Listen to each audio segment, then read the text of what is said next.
We're Lydia and Wehan, and we've spent the last 2 years completing the big lap of Australia in our self-converted Sprinter van. After arriving home, we spent the last couple of months updating the van and making some upgrades. Today, we're going to give you a full tour of what our van looks like now and what we thought of it after living and traveling in it for 2 years. So starting off with the van, we have a 2019 VS30 Mercedes Sprinter, and it's a 414 CDI, long wheelbase, high roof, 7-speed automatic gearbox, and I think that's it. We don't have that many modifications on the actual van itself, except for we have an ECB alloy bull bar, which added like 25 kilograms to the front, which is pretty decent for a bull bar, and then a protective rear step as well that has a bar on it, and that's pretty good as well. So in the front, we didn't change much, except for there was a bench seat here and we changed it to a 2-seater. It's a lot more comfortable and we can access the back and the front and whatnot. We did add a little box that I made that is removable, and that's purely because we had a animal rescue box here and it kind of felt weird not having something here. So I just made something that's pretty and is convenient and practical. It doesn't impede going through back and front that much or at all. The van drives surprisingly exactly like a regular car. It's pretty quiet in here, and I have to say, now driving normal cars, it is so weird not having this amazing visibility. I don't think, and this is the challenge, I don't think there's a better car to travel in and road trip in, because the visibility, you can see everything. It's so good. Now heading into the van. So we have the big slidey door. First things first, coming into the van, we have the built-in fly screen door, and we did love this when we were on the road, but we have changed something. So the one thing we did change is that there was a little gap here, probably about this big, and even though it kept majority of the flies out, that little gap, there would always be one fly that would make it through, which was so annoying. So we've added this wooden trim to block that little gap and to make it a little bit tidier.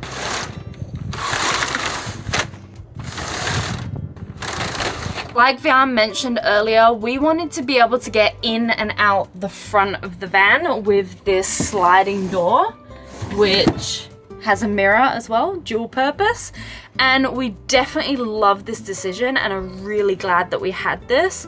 There was not once that we felt unsafe on the road and needed to get through for safety reasons, but purely for convenience. When we have really dirty shoes, we'd hop in the front, take them off and come through to the back without making a mess back here. Or if you're getting out really early in the morning and it's cold and you don't want to go outside, we could just hop through to the front and drive straight away. So very happy we have this, and we're still happy with the size. I know a lot of people comment on it being very small, but you can just squeeze through. Then above the sliding door, we have this overhead storage, which we loved.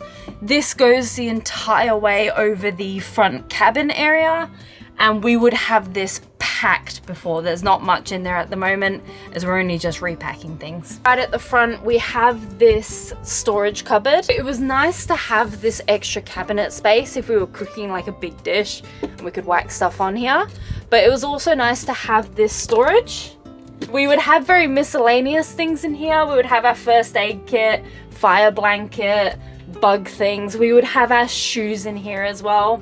So it was kind of a miscellaneous storage, but it was very useful. Okay, so then coming right into the van, we've got the bathroom. So we have the door, which I'm still very glad we had a door. We debated a sliding screen, and I think the door is way prettier looking, and it's actually pretty convenient to use, I would say. We do have a shower and a toilet. So the toilet is a Nature's Head composting toilet, and again, we were very happy with that. It does not smell, thankfully. It only smells when you're emptying the pee and you actually have to pull the bucket out. We found with the composting toilet, the compost part we would change maybe every 3 weeks, and then the pee we would empty maybe every 2 days. Also, we're very glad we had a toilet in the build, and if we were to do a build again, we would definitely have a toilet. It was very, very, very convenient. and a lot of toilets on the road were very gross. And then we have our shower, which is hot and cold water. And the shower was great. I think we primarily use this while on the road, and only occasionally, if we're at a really nice caravan park, would go and use their showers. You probably could go without a shower living on the road and traveling Australia, but it was a very nice luxury to have. We also have a shower niche. Now, we have taken out the big bottles that we had in there for cleaning because they're ceramic and they absorbed all like the shampoo and everything, so they got a bit messy. But I know when we first filmed the van tour, we were worried about them falling out while on the road because we had velcroed them. They actually stayed the whole lap and we had no issues with them. So we love those bottles, and the velcro was great. So we do also have a fire extinguisher right at the front, and that is a requirement for getting our van registered. We had to have that, and it needed to be in a very visible and easily accessible place. Coming off from the bathroom, we've now got like our coffee nook. Now the coffee machine has been pulled forward, but it does slot right back in here, so we have quite a lot of counter space here. We debated not bringing the coffee machine, and I told VR no, and he was very for it. I'm glad we took it. He was right. Having nice coffee the whole lap was, loved it. But then we have this storage above. This is currently empty, or mostly empty. We've got all our papers in here at the moment, but we have one of our fuse boxes, which is for most of the stuff at the front and the lights. Then we've got this upper storage area. We would have towels in here and like a shower squeegee and things like that. And then this area, we had our coffee beans, flowers, things like that in our storage containers. We have the big utensil drawer, which we loved. Only some of our utensils are in here at the moment, but Vian custom designed this so that it would kind of fit everything perfectly, and it is huge, and we love that. Underneath our coffee nook area, we have the 130 litre Bushman fridge freezer, and it was pretty good storage wise. I think it was great. It would fit big bottles if we needed it to. It fit everything we needed. The only complaint really would be the freezer, and that's because that would build up with ice on the outside over time, and there was a point where it even was frozen over on the door, so you couldn't open it very well. You're meant to let it defrost and get rid of all that buildup regularly. This is kind of hard to do on the road because you would have to have nothing in there that's going to go off and turn everything off and let it defrost. So we found it did build up quite a bit, which was very annoying. But as a whole, we did really like the fridge. We have our exhaust fan, which is the Max Air Deluxe, which has the automatic power lift. And we could just turn it on and off. It's a little bit noisy. But when it's in, it is fantastic for ventilation. It was so good for ventilation and circulating the air in the van, especially with our Skylight, which I'll show you later. One thing that was really great as well, that it didn't matter the weather conditions. We could have this going even when it was raining. One thing about this is that it does get very, very, very dirty.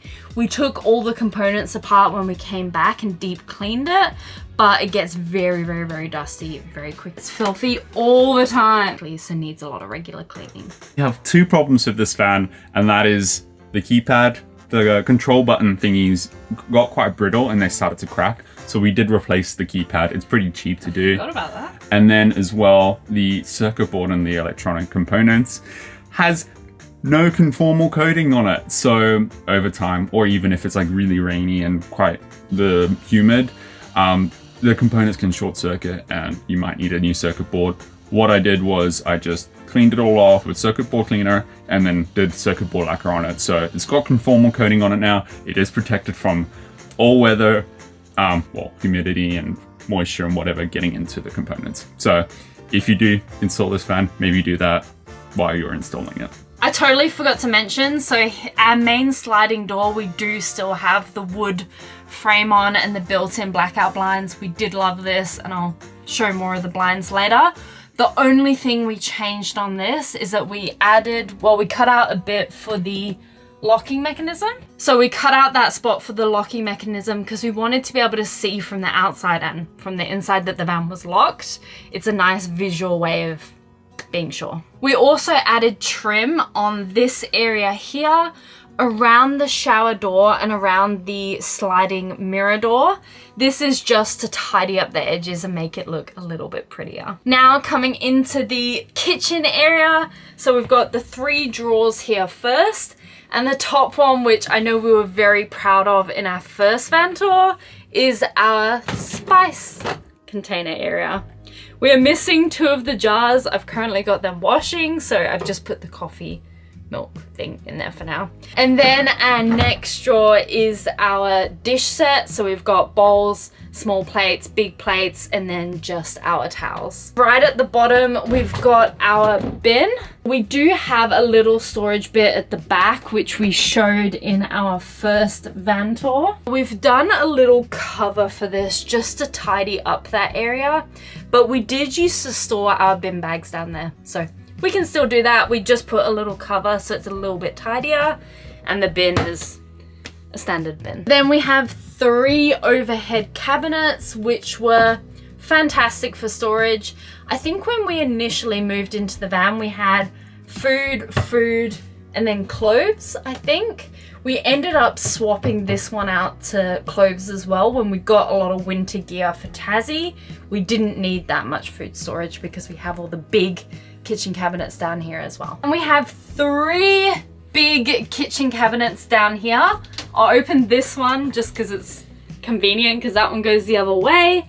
But we have this removable shelf if you want to have like big pans or whatever here that needs more space. Those are removable. So at the bottom here, we currently have our induction cooktops, and we did have the separate portable induction cooktops instead of having built-in. And we are very glad we did this. We really ummed and ahed when we did the build and ended up going portable so that we would have more countertop space, and then we can just pull them out when we needed them. Very good decision. We were happy with that. It gave us more space to cook. We found that when people have these smaller induction cooktops, you can't have like one really big wok because it would take up the whole space. At least with the portables, we could have a big wok over here and then a saucepan over by the door. So it gave us a lot more flexibility. In the other cabinet, we do have our air fryer.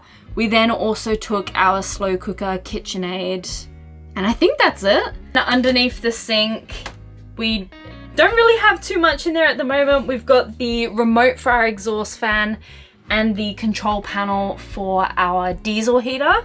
And then further back, we've got the remote for our aircon. So we've got all of those mounted in there. And then in here, we would just have cleaning products. And I think we stored our KitchenAid right down at the bottom, which is not there currently. So coming onto the countertop here, we've got our sink. And we've got a built-in cover for it, which was pretty convenient to cover up the sink if we wanted to. This is the IKEA sink, and I think when we filmed it, we said, oh, it has a 30-year warranty or something really long for chips. And I was very hesitant that it would not get chipped, but it didn't. It is a very, very, very hardy sink, and we are happy with it. We've then got the Caroma tap, which with all of our Caroma things in the bathroom as well, we found they actually chipped over time, and they would have like silver marks on them, which didn't look very nice. So when we came back, we actually gave those all a fresh coat of paint. We didn't show this in our first van tour, but we had this hidden storage area. So it just looks like a built-in divider between the bedroom area and the kitchen, but you can actually lift this top off here, and it has this thin storage area, and we would put our key, our wallet, or our phones in here if ever we needed to go out and wanted them hidden and wanted to leave them in the van. Very, very, very convenient. We use this all the time. Initially, we didn't have our spare key with us, but after the whole incident that I had nearly losing our van key. Oh my god. Oh my god, we just It's a tricky as air here. So we have this, which is to protect the key. We got my parents to bring the spare key to us, and actually we stored the spare key in that area. And you might be thinking it's a keyless car. Wouldn't that interact with the front? And there's plenty of material between that and that. So the van would not start, it would not recognize that the spare key is in the van. So that was also good. Speaking of hidden storage, we didn't show this in our first van tour either. So we have these dowels, which are, if I pull them out, holding in this little pretty area, but we can pull that out. We've got the plans velcroed on, and we had additional storage here. So we would put important documents. I believe we had like all of our van information, passports, things like that in here, and that's our hidden storage. And that was also great. So we do have 5 more of these overhead cabinets on this side. They're exactly the same setups as the one on the kitchen side, but I think we had like health and beauty stuff, and then clothes in the rest of them. So over on this side, we have what we called our dining area with the 2 seats and our table. Before we go on to that, with the window, around the whole van, back windows, side window, and this side window, we have this built-in framing with built-in blackout blinds, which we loved. Usability wise, the blinds were fantastic. We only made 2 changes, which was all appearance related. So the blinds did fray slightly on the ends, so we just refreshed the material and actually cut it and had excess on the roll anyway, so we could do that. And then this bottom section was silver metal and it would chip and it looked kind of cheap, so we have just sanded that down and painted it black. So now for the seating area, we did actually use these as storage. So we have these custom cushions as well, cut to size. But then we have storage in each of these. In this storage area, we would have a mix of different things. So you can see we've got a locked section, and I'll show you that in a second.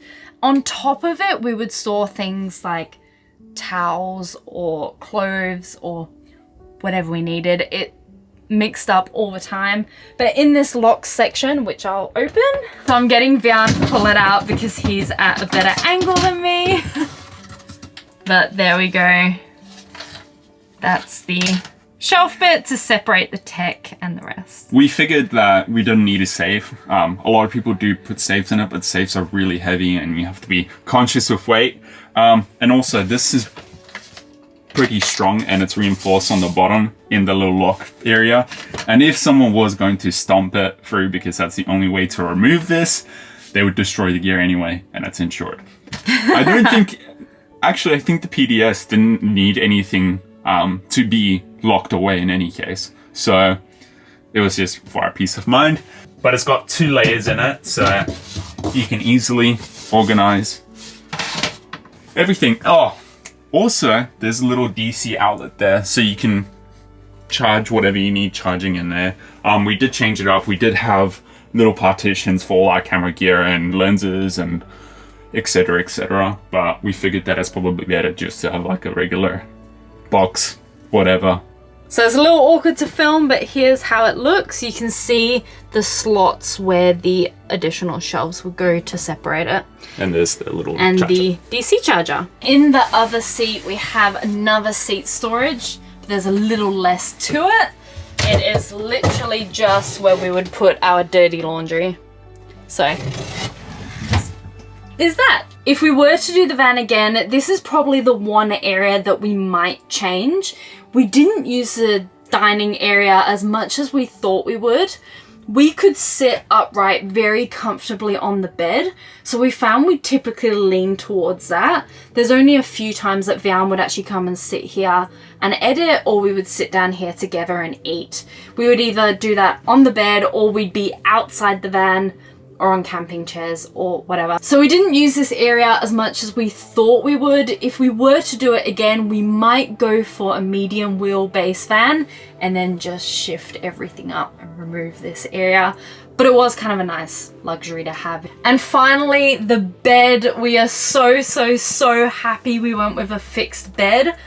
I think we knew we wouldn't be bothered making it every day if we had an adjustable bed, and the fixed bed gives us so much more comfort. We were able to get a custom size making mattress, which was so comfortable. We slept really well in the van, and the size I believe is a double but slightly shorter, and Vian's quite tall, so we were a little worried about the size here and debated putting flares in, but we decided against it because most of the time you don't sleep straight like a board, at least we don't.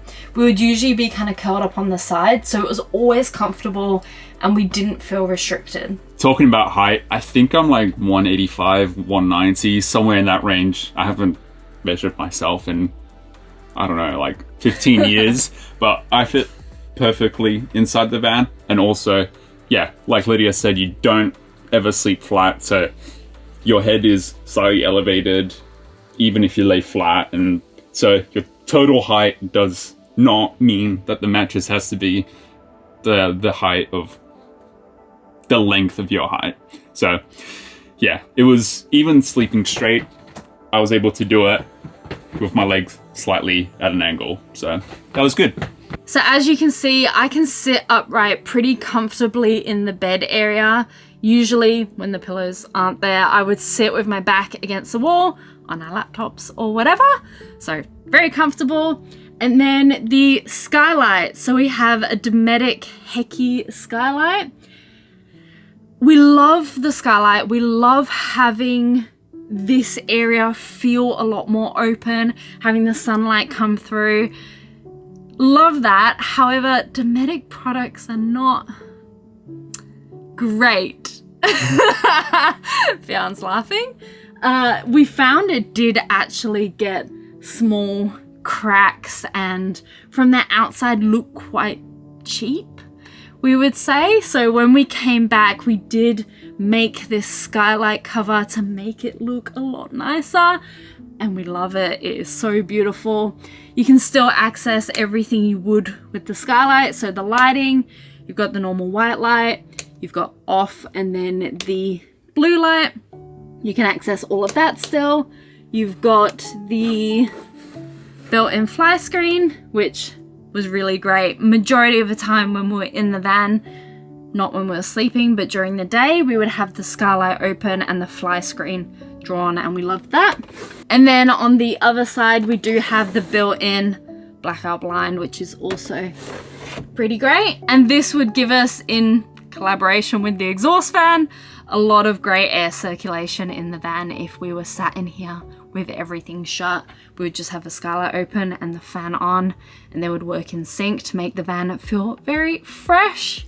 So onto the practical things. We have DC outlets everywhere. I didn't go with the fixed chargers because technology changes, and so if you have regular 12-watt chargers, it kind of defeats the purpose. So I got the normal DC sockets. I think they're rated at 15 amps. So that is plenty of juice. You can just get little cigarette chargers and charge your laptops and whatnot. And I think that's, I'll put on the screen how many watts that's capable of. When doing research on switches, more particularly light switches, I saw that a lot of people use regular AC light switches because they're pretty, but they're not made for the constant hammering of DC, of a DC system. So we ended up going with the marine grade Blue Sea DC switches. I think they're 10 or 15 amp as well, so they can handle a lot of juice. We use them for our water pumps and all the lights. And then we have a circulating fan here.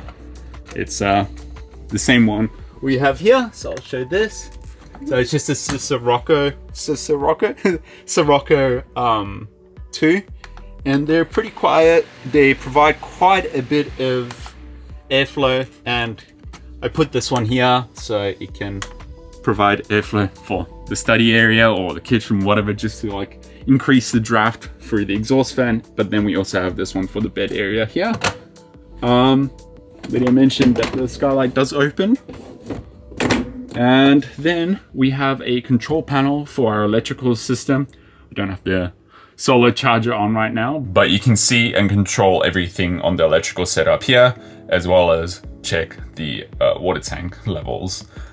So I can just go and turn the inverter off and turn it on here, rather than connect the phone up or have an ugly panel. It's nice and really good. It also connects to a VRM portal online, so you can access this remotely if it's connected to the internet, the little computer thing. So you can access your van, well, the system, anywhere in the world if you really wanted to do that. So Lydia did mention that we have a diesel heater as well as an aircon. So I'll start off with the aircon. It's a Truma ducted reverse cycle air conditioner. I wanted to get a ducted air conditioner as well as one that's under a bunk because it takes up a lot of real estate on the roof. And also the main heat source, I mentioned this in our last van tour, is the window. So if you have a aircon in the roof blowing cold air, it's just gonna cool the air.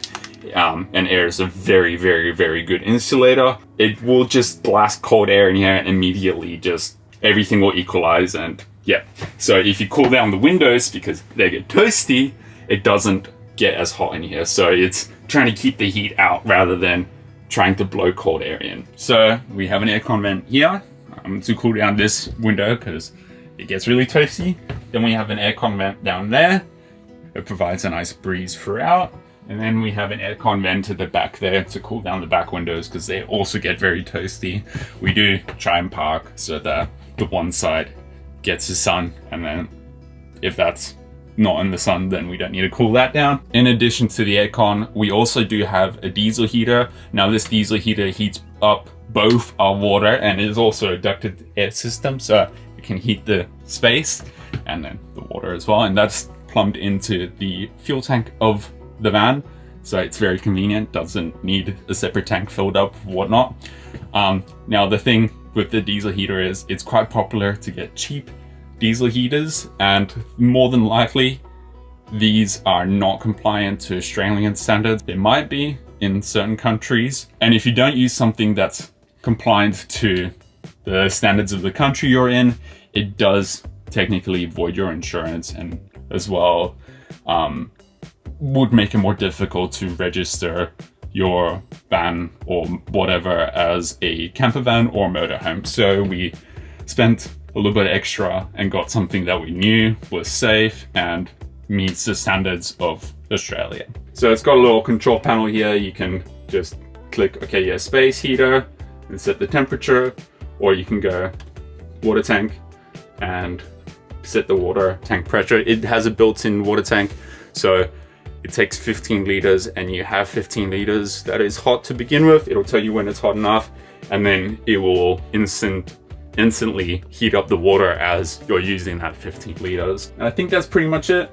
The exhaust fan also did come with a remote. Also, in order for this to be compliant to Australian standards, in a camper van or motorhome, you need to use double pole AC outlets. So we have that. And we have 1, 2, 3 of them. So we did have a lot of comments and emails from our last van tour asking about weight, and the total fit out, including the van, ended up being 3,420 kilograms, which is way under what it needs to be, and that included a full tank of water and fuel. And this van can take up to 4.1 tons. So we would have been catching a little bit close if we had a 300 series Sprinter. So I'm really glad that we went with a 400 series Sprinter. And then also another thing that we didn't mention is the cabinet front. We did add a little bit more, I think 3 mil of ply on the front, because over time there was tension from the strut on the cabinet, so they started cracking a little bit, and you can see that in our videos. So we've completely just essentially redone all the cabinet fronts, so they're beautiful, they're strong, and still very lightweight. So I mentioned the DC outlets. I also have one down here for either side of the bed, so I can charge my phone here.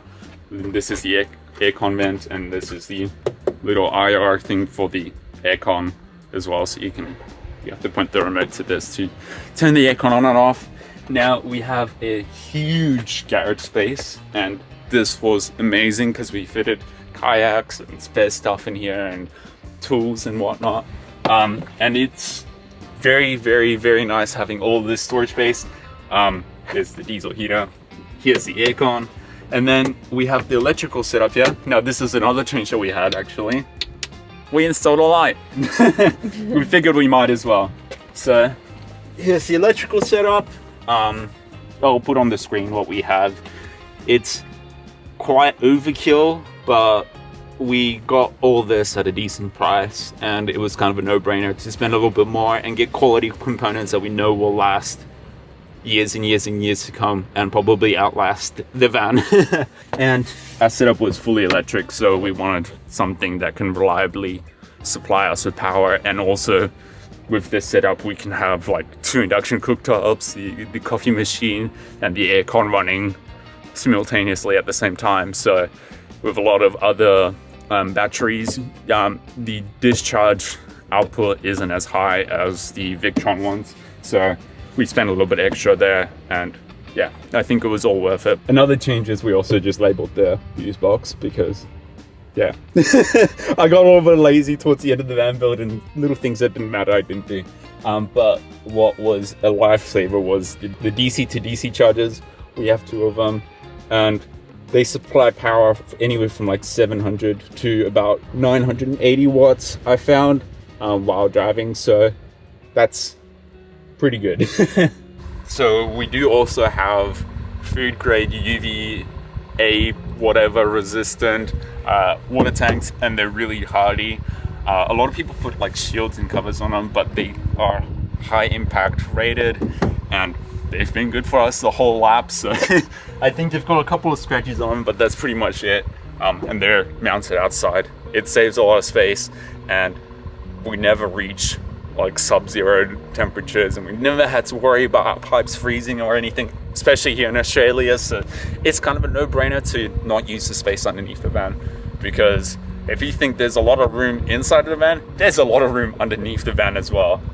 For some reason it's like tucked in, and it's probably like this much just empty space underneath the van. I think we have a 110 liter fresh water and then a 50 or a 60 liter grey water tank on the other side, so it also distributes the weight nicely. And I'm pretty sure that's it. Yeah, I think so. Certain we missed something. Yeah, I think we try to keep it quite snappy. Yes, our first van tour was very long, so we will actually link that one in the comments and in the description as well, because we probably included a little bit more detail there maybe. Yeah. And you can kind of see how the van has evolved. We loved our van, and we traveled so comfortably in our van. Yeah. And shout out to Vian who designed and built it all, because we absolutely loved it. But I guess that's it. Yeah. We'll, before I close us out, let us know if you have any questions. Yeah, and put them in the comments, we'll answer anything. Or anything on. But that's it for now. We'll see you in the next one. Whatever we're getting up to. Bye guys.